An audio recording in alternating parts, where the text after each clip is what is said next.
ఆషాఢం మాసం అయ్యింది పోయింది. శ్రావణ మాసం వచ్చింది. శుభకార్యాల హడావుడి జరిగిపోతోంది. ప్రజలు పెళ్లిళ్లు పేరంటాలకు ముహూర్తాలు చూసుకుంటుంటే పదవులు స్వీకరించడానికి ఏపీలో పొలిటికల్ లీడర్స్ ముహూర్తాలు చూసుకుంటున్నారట. శ్రావణ మాసంలో మంత్రివర్గ పునర్వ్యవస్థీకరణ ఉంటుందనే ప్రచారంతో ఆశావాహులు బాధ్యతల స్వీకరణ కోసం ఏర్పాట్లు మొదలు పెట్టుకుంటున్నారట. ఆ దిశగా శ్రీకాకుళం జిల్లాలో టీడీపీ ఎమ్మెల్యేలు కూన రవికుమార్, బెందాళం అశోక్ అనుచరుల ఆవిడ అయితే మామూలుగా లేదట.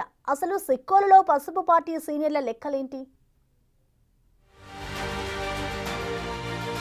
ఆంధ్రప్రదేశ్ మంత్రివర్గంలో శ్రావణ మాసం సందర్భంగా ఆగస్టు నెలలో మార్పులు చేర్పులు ఉంటాయని గత నెల రోజులకు పైగా ప్రచారం జరుగుతోంది. ఇప్పుడు ఆ ఆగస్టు రానే వచ్చింది. దీంతో ఆశావహుల కంటే నాయకుల అనుచరుల హడావిడి ఎక్కువైంది. మా నేతకు ప్రమోషన్ వస్తుందని కాలరెగరేస్తూ చెప్తున్నారు. శ్రీకాకుళం జిల్లాలో 7 ఎమ్మెల్యేలుండగా ప్రస్తుతం అచ్చెన్నాయుడు చంద్రబాబు కేబినెట్ లో వ్యవసాయ శాఖ మంత్రిగా ఉన్నారు. మిగిలిన 6 3 ఎమ్మెల్యేలు మొదటిసారి గెలిచిన వారు కాక మరో 3 సీనియర్లున్నారు. అందులో Amadalavalasa MLA Koona Ravikumar, Ichchapuram MLA Bendalam అశోక్లు మినిస్టర్ పదవి ఆశావహుల లిస్టులో ముందు కనిపిస్తారు. నిజానికి 2024 ఎన్నికల ఫలితాలు వెలువడిన వెంటనే తమ నేతలకు మంత్రి పదవి వస్తుందని 2 ఎమ్మెల్యేల అనుచరులు ప్రచారం చేసుకున్నారు. మినిస్టర్లుగా కూన రవి, బెందాళం అశోక్ పేర్లు కూడా అప్పట్లో పరిశీలనలో ఉండేవని, కానీ చివరి నిమిషంలో తప్పించారని ప్రచారం కూడా జరిగింది. అయితే కూటమి ప్రభుత్వం ఏర్పడి ఏడాది తిరిగేసరికి మళ్లీ మంత్రివర్గంలో మార్పులు చేర్పులు అంటూ జోరుగా ప్రచారం జరుగుతోంది. దీంతో మరోసారి కూన రవికుమార్, బెందాళం అశోక్ తో పాటు వారి అనుచరుల్లో కూడా ఆశలు చెగురు ఈసారి మంత్రి పదవి తమ నేతకు ఖాయమని ఎవరికి వారు ప్రచారం చేసుకుంటుండడం ఆసక్తికరంగా తయారైంది.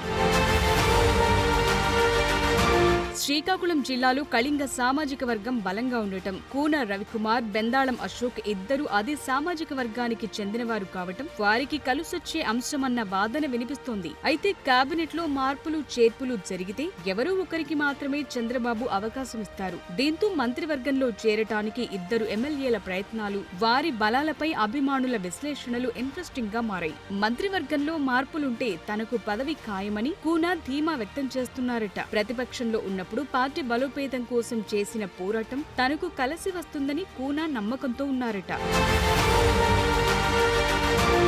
వైసీపీ హయాంలో పలు కేసుల్ని ఎదుర్కొని మరీ కూన రవికుమార్ టీడీపీ బలోపేతానికి కృషి చేశారు. అదీగాక గత ఎన్నికల్లో వైసీపీ సీనియర్ నేత, మాజీ స్పీకర్ తమ్మినేని సీతారాంను ఆమదాల వలసలో ఘోర పరాజయం పాలు చేశారు. 2014 ఎన్నికల్లోనే ఆయన తన సమీప బంధువైన తమ్మినేని సీతారాంకు చెక్ పెట్టి ఫోకస్ అయ్యారు. దానికి తోడు పార్టీ తరపున బలమైన వాయిస్ వినిపించగలరని అధిష్టానం వద్ద ఆయనకు మంచి గుర్తింపు ఉంది. ప్రస్తుతం విపక్షానికి కౌంటర్ ఇవ్వటంలో మంత్రులు విఫలమవుతున్నారని టీడీపీ అధిష్టానం అభిప్రాయపడుతుందంటున్నారు. ఆ క్రమంలో రవికుమార్ వాయిస్ ఆయనకు ప్లస్ అయ్యే అవకాశం ఉన్నప్పటికీ ఆయన పైన ఇసుక అక్రమ రవాణా ఆరోపణలు విపరీతంగా పెరుగుతుండటం నెగటివ్ అవుతోందంటున్నారు.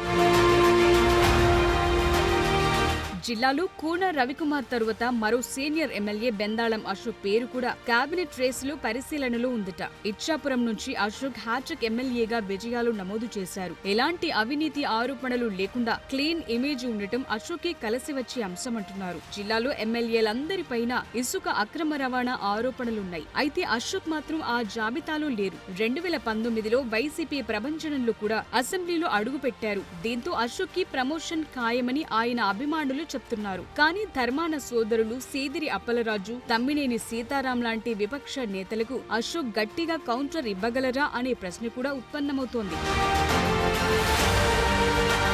కేబినెట్ లో మార్పులు చేర్పులపై అధికారిక ప్రకటన ఇంతవరకు రాలేదు. అయితే ఆశావహులు, వారి అభిమానులు మాత్రం ఆగస్టు నెల తమకు కలిసి వస్తుందని ప్రచారం చేసుకుంటూ శ్రీకాకుళం రాజకీయాల్లో హడావిడి చేస్తుండటం చర్చనీయాంశంగా మారింది.